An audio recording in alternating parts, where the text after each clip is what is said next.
Hi peeps and welcome back to the channel. My name is Julie and I am a primary teacher and I am specialising in outdoor education. So today, on a brilliant day like today where it's raining in good old sunny Scotland, we are going to be making a den, okay? So when it's really hard, this is just a great thing to have sort of set up quite relatively quickly so that the guys can be underneath and you can have the explanation or make the points in which you're teaching about without too much complaining, it's raining, you know, because you want them to get them moving about, running about as much as possible. So here is my den. I've created sort of a space. I've had a little look around on the ground. If you have a little look on the ground, I was having a little shot of this. So if you have a look on the ground here, what I've checked is that there is not really any roots that people can fall over, making sure that there's nothing sticking up, anything like this, and this seems pretty good for the ground. I've also got a couple of tree points here. When I looked around and thought, this is quite a good space. There's a couple of trees that I can attach them to, so that's what I'm going to do. So what I have is I've got a couple of bits of, this is called paracord, so you might get it in green. I've got the longest bit of paracord ever known to man in here in my box of tricks, a bag of tricks.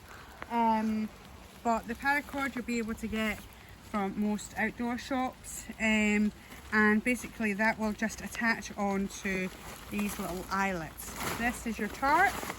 I've got a decent sized tarp. I, for convenience, just went to a local DIY store and got a tarp, you know, but most schools is what I've found is they do have tarps lying about. They might not necessarily have paracord, or if they do have paracord, it might have, you know, worn away from overusage or just the, you know, poor storage.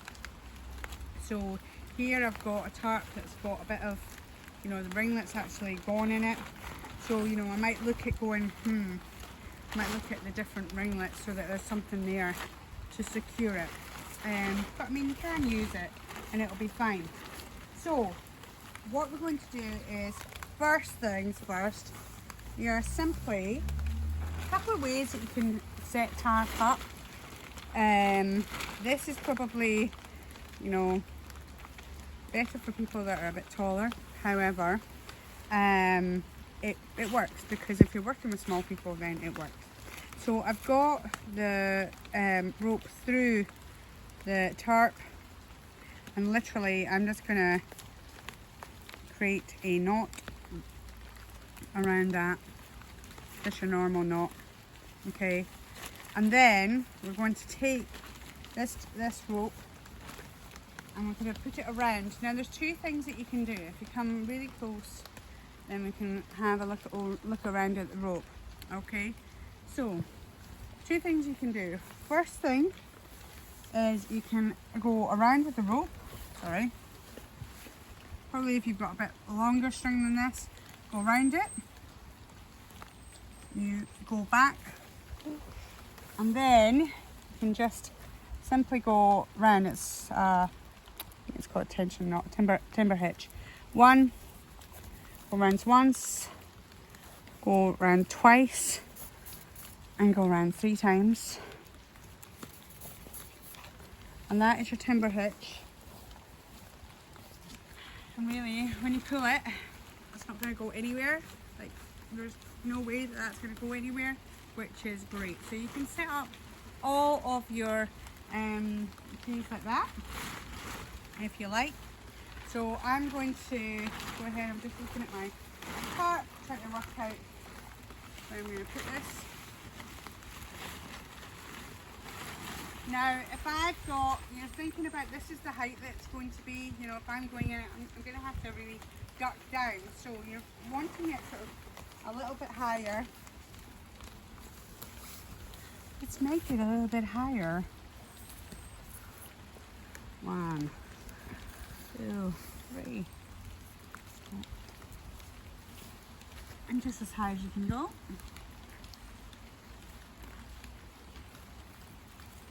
So, and now because you've seen it, it's okay for me to do this. 1, 2, and 3. Okay. Pull on it. Not really going to go anywhere. There we go.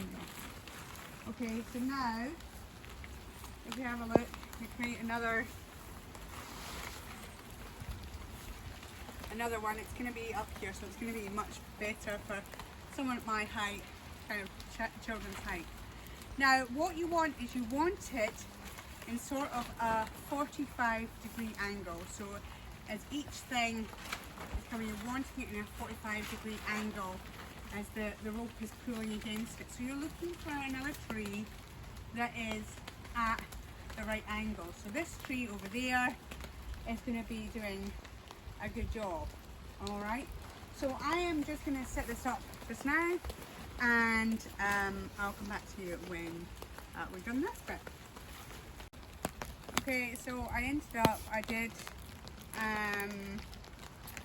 add the knot to the ripped part. You know, it's perfectly fine. This rope here, now you see me, now you don't. So this rope here was actually the first thing that I could find that I bought, and it was absolutely fine. It was just a good piece of rope, and I used that into the paracord.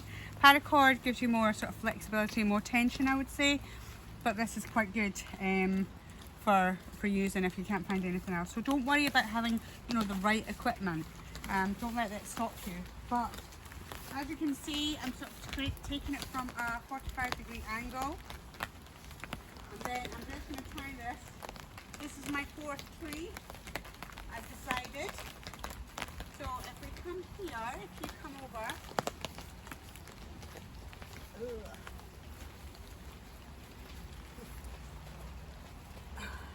and oh, there you are, crept up on me there. Okay, so I'm just gonna sort of pop this through, just through the 2 bits. Oops.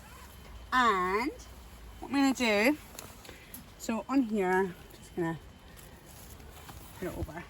Okay, so what I'm going to do, I don't know if you can see it, maybe if you go like this and then down like that. Okay, can we see it that way?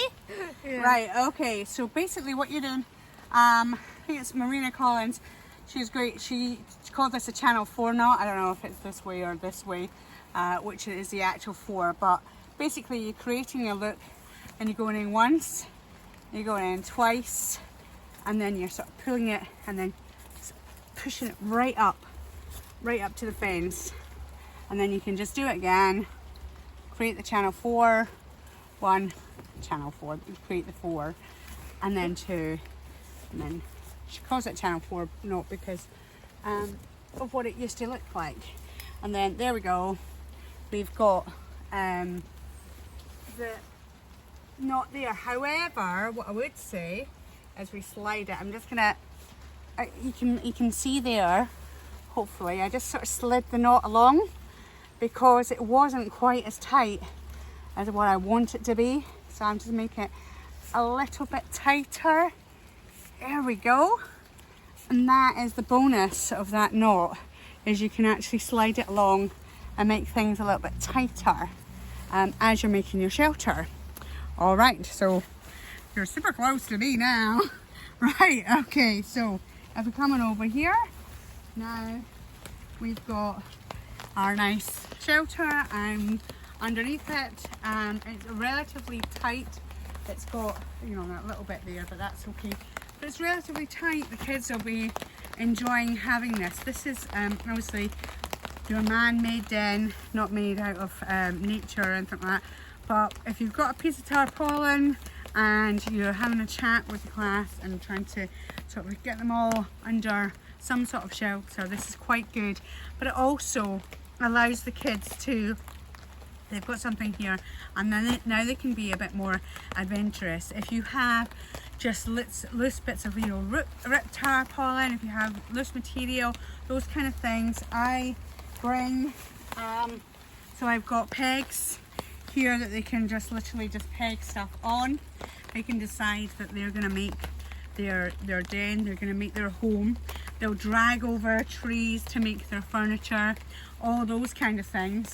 I also did have, I do have little bulldog clips. These are quite good. You know, shower curtains is another thing that is great. You know, especially if you've got the clear shower curtains, just popping them in, creates a big window. Really lots of opportunity for imaginative play.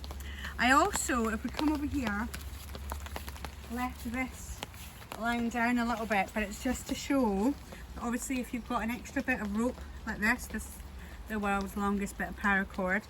If you have got an outdoor knife with a sheath, this is always quite handy to have, so you can cut things like paracord that, you know, extras that you don't need. But basically what I would be doing is I would be having it tied up just in a knot. You know, literally just tying it up like this, you know, knot up there, so it's tied away. So this is essentially just my den, my little den building with a couple of ideas that you could go with. This is one sheet. You can create all sorts of little things. Allow the kids to really explore the area, and you think about, like, this is our house, this is our class, what's it going to need, what are you going to want to have in it, and they'll come up with the ideas. So I hope you enjoyed that. Please let me know if you have tried this, what you have in your outdoor settings. Is this something that you would use? Something like that? Do you think that your children, it would work in your setting and your children would enjoy it? Please let me know in the comments below. In the meantime, guys, don't forget to be the best you can be. Mwah!